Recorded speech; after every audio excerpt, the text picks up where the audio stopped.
Welcome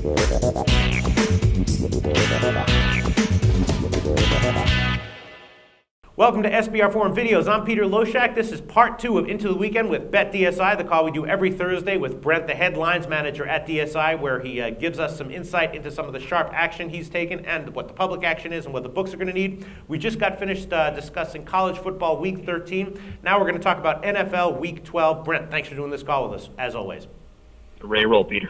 All right, the most controversial line this week. Every week there's like one line that I'm dying to hear your information on. Baltimore at San Diego. You know, a lot of people have said that Baltimore is going to be the big side here. When I previewed this game, I thought, oh my God, the public's going to be pounding Baltimore, and the books are going to need it. And I also previewed this game with Stephen O from AccuScore.com, who's given us like 5 or 6 winners in a row, 5 or 6 weeks in a row, with games that looked a lot like this, where there's like an obvious public side that the books are going to get hurt. I thought that was a good side. The books were likely to get hurt, and they did. He's picked winners like 6 weeks in a row, and I'm thinking the same thing might happen here.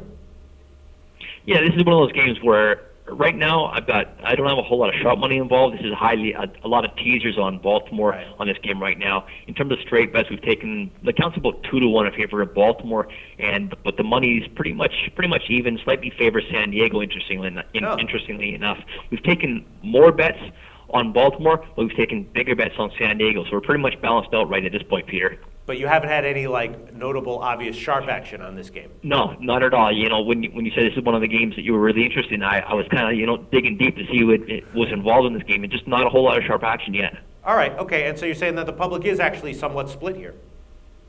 Yeah, but the public, again, in terms of the count, I think, that represents more people. If you're talking about, say, when I say it counts 2-1, let's say there's 200 bets on Baltimore and only 100 on San Diego. Just because the San Diego bettors have more money doesn't mean they're any sharper than the other public. Right. Okay, so it's not going to be a big decision game for you then?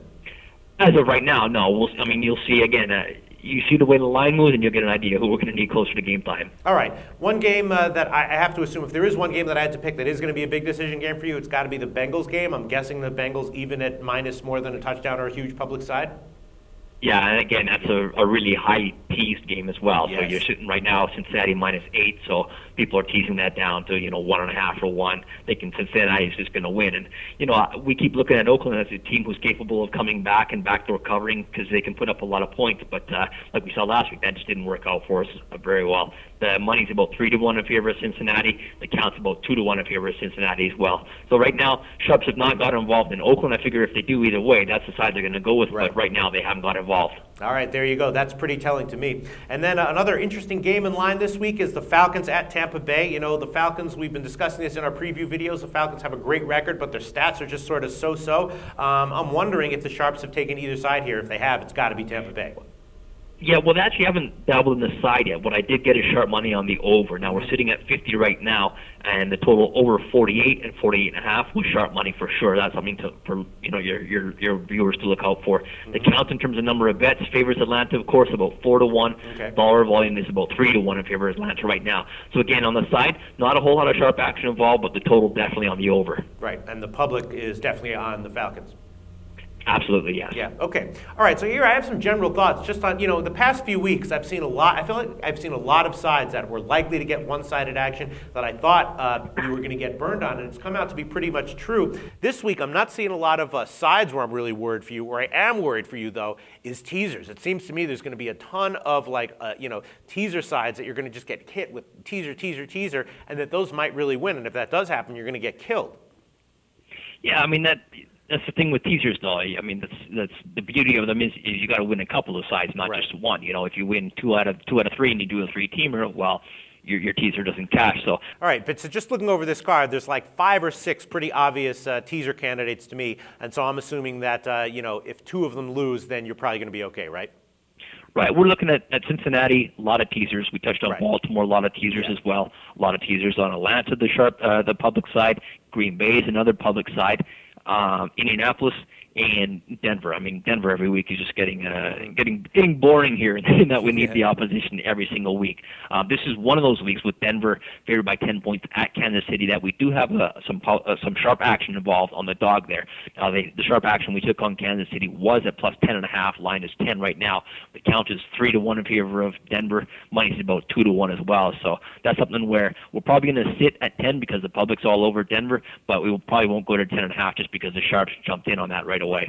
Okay, I think you'll probably be okay this weekend unless all the big teaser sides cover. And then is there any other notable sharp action that you've gotten in the NFL, any other big public action or any other games with a public sharp split or any games that are going to be big decision games for you in the NFL? Well, as we just mentioned, the Denver game at Kansas City is one of those. Again, Kansas City plus 10.5 is where the sharps came in, which we already touched on. Another sharp public split is Buffalo at Indianapolis. Now, the line right now is Indianapolis -3, dog minus 120. But when Buffalo was +3, minus 110, the sharps were all on Buffalo. And I've got a count of about 4-1 in favor of Indianapolis. So a lot of public on Indianapolis, and the sharps +3 on Buffalo. Another game is St. Louis. I've got sharp money on St. Louis. Really? Now, there was some +3 where they bought a half a point on St. Louis, and also on the money line +115 was sharp money on St. Louis. They're at Arizona. I think Arizona's starting that rookie quarterback again, and he wasn't too impressive last week. All right. Wow, the Rams are a sharp side. Okay, we previewed that game with a first-time handicapper, and he liked the Rams, so maybe he's onto something. Rams were a sharp side last week as well. We actually had the sharps and public all over that one side, and the Jets finally did us a favor and showed up. Yeah, wow. You knew I was going to be on the Rams because whether I'm a sharp or a member of the public, I was getting down. Yeah, I like the Rams too. I lost with that one. I think I like them again this week based on what I've heard. All right, thanks so much, Brent, for all this great information. Thank you so much for all the hard work you do for us, and we'll talk to you again next week.